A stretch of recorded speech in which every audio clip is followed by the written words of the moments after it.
68세 할머니가 단 3초 만에 다리 쥐를 멈췄습니다. 저는 서울대학교 의대를 졸업하고 35년간 응급의학과에서 수많은 환자를 지켜본 김동수 교수입니다. 여러분, 다리에 쥐가 나는 그 순간 찢어질 듯한 통증 때문에 숨조차 제대로 못 쉬고 몸을 뒤틀어 본 경험 있으시죠? 오늘 제가 공개할 방법은 단순한 민간요법이 아닙니다. 응급실에서 실제로 효과를 확인한 방법, 바로 윗입술 꼬집기 응급처치법입니다. 이 작은 동작 하나로 병원비 수십만 원을 아낄 수 있고 무엇보다 더 큰 합병증을 막을 수 있습니다. 하지만 충격적인 사실은 우리나라 60세 이상 어르신 10분 중 9분이 이 위험 신호를 전혀 모르고 계시다는 겁니다. 오늘 영상에서는 의료계조차 잘 알려주지 않았던 3초 응급처치의 비밀을 최초로 공개합니다. 시작하기 전에 구독, 좋아요, 알림 설정 꼭 눌러주세요. 여러분은 지금 어디에서 이 영상을 보고 계신가요? 집, 침대, 아니면 산책길? 댓글로 남겨주시면 함께 이야기 나눠보겠습니다. 서울에 사는 68세 박 할머니, 그날도 평소처럼 저녁을 드시고 잠자리에 드셨습니다. 새벽 2시, 갑자기 종아리가 바위처럼 딱딱해지고 살이 찢어지는 듯한 고통이 찾아왔습니다. 옆에서 주무시던 아들이 놀라 깨었고 순간 가족 모두가 당황했습니다. 할머니는 숨을 제대로 못 쉬며 손으로 종아리를 움켜쥐고 몸을 떨고 계셨습니다. 하지만 다행히 아들은 전에 TV에서 들은 방법을 떠올렸습니다. 윗입술을 3개 꼬집어라. 순간 정말로 3초 만에 다리가 풀렸습니다. 할머니는 놀란 표정으로 살았다라며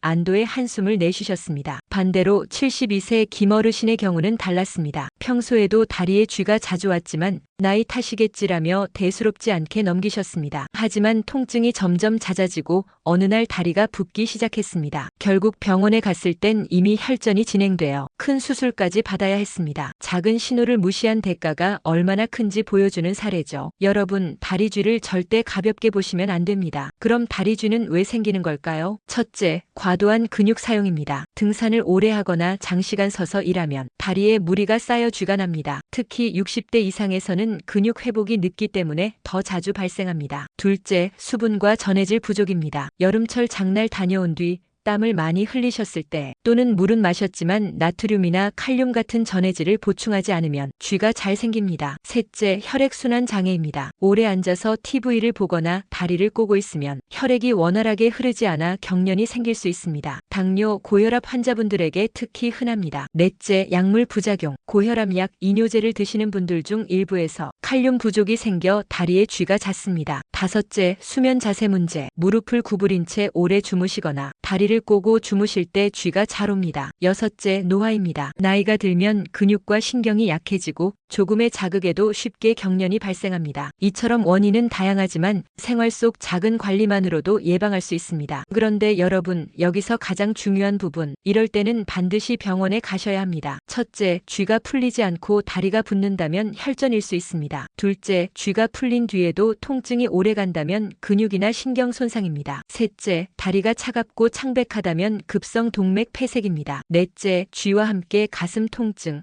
호흡 곤란이 온다면 폐색 전증일 수 있습니다. 다섯째, 힘이 빠지거나 마비가 동반된다면 척추나 신경질환 신호일 수 있습니다. 실제로 응급실에서 제가 본 한 환자분은 다리에 쥐가 난 뒤 호흡 곤란이 동반됐습니다. 단순한 근육 경련이 아니라 폐색 전증의 전조 증상이었고 빠른 대처가 아니었다면 생명이 위험했을 겁니다. 여러분, 이런 신호는 절대 무시하지 마세요. 이건 단순 쥐가 아니라 몸이 보내는 마지막 경고일 수 있습니다. 지금부터는 당장 따라 하실 수 있는 응급처치법 6가지를 알려드리겠습니다. 첫째, 윗입술 꼬집기. 이건 단순한 기분 전환이 아닙니다. 윗입술을 3개 꼬집으면 3차 신경이 자극돼 뇌가 경련 신호를 차단합니다. 저도 응급실에서 수없이 본 효과적인 방법입니다. 둘째, 발끝을 몸쪽으로 천천히 당기기. 도르시 플렉션이라고 불리는 방법인데 종아리 근육이 이완되면서 통증이 완화됩니다. 셋째, 종아리 마사지. 위에서 아래로 원을 그리듯 부드럽게. 이때 너무 강하게 하면 근육이 손상될 수 있으니 주의하세요. 넷째, 승산혈 지압. 무릎 뒤오금 안쪽, 움푹 들어간 부위를 눌러보세요. 혈액순환을 도와주면서 경련이 완화됩니다. 다섯째, 온찜질. 근육이 긴장했을 때 혈액순환을 개선합니다. 단, 당뇨 환자는 감각이 둔해져 화상을 입기 쉬우니 조심해야 합니다. 여섯째, 다리 X자 꼬기. 두 다리를 교차해 꼬아주면 혈류 패턴이 바뀌면서 근육 긴장이 풀립니다. 실제로 이 방법들을 꾸준히 실천한 65세 남성 환자분은 밤마다 오던 쥐가 눈에 띄게 줄었다고 말씀하셨습니다. 여러분, 치료보다 중요한 건 건 예방입니다. 잠자리에서는 다리를 꼬지 말고 무릎은 편안히 펴서 주무세요. 취침 전에는 가볍게 종아리 스트레칭을 꼭 하세요. 하루에 최소 1.5리터 이상 물을 마시고 바나나, 시금치, 견과류로 전해질을 보충하세요. 규칙적인 운동도 중요합니다. 매일 20분 정도 걷기만 해도 다리 근육이 단련됩니다. 드시는 약물이 쥐를 유발할 수 있는지 의사와 꼭 상의하세요. 방은 너무 춥지 않게 따뜻하게 유지하고 잠들기 전 족욕이나 반신욕을 하면 혈액순환에 좋습니다. 마지막으로 금연, 금주. 이건 모든 질환의 기본 예방법이기도 합니다. 하지만 주의하셔야 할 것도 있습니다. 첫째, 무리한 강한 마사지는 절대 금물입니다. 근육이 오히려 더 손상될 수 있습니다. 둘째, 임의로 약을 끊지 마세요. 혈압이나 당뇨약을 멋대로 중단하면 상황이 더 악화됩니다. 셋째, 그냥 나이 탓이겠지 하고 방치하는 태도. 이건 정말 위험합니다. 넷째, 진통제나 근육이완제를 남용하는 것. 일시적 효과는 있어도 부작용이 더 큽니다. 다섯째, 민간요법만 믿고 버티는 것. 응급실에는 이런 경우가 정말 많습니다. 결국 상태가 악화돼서 큰 수술까지 가는 분들을 수도 없이 봤습니다. 오늘 영상에서 보셨듯이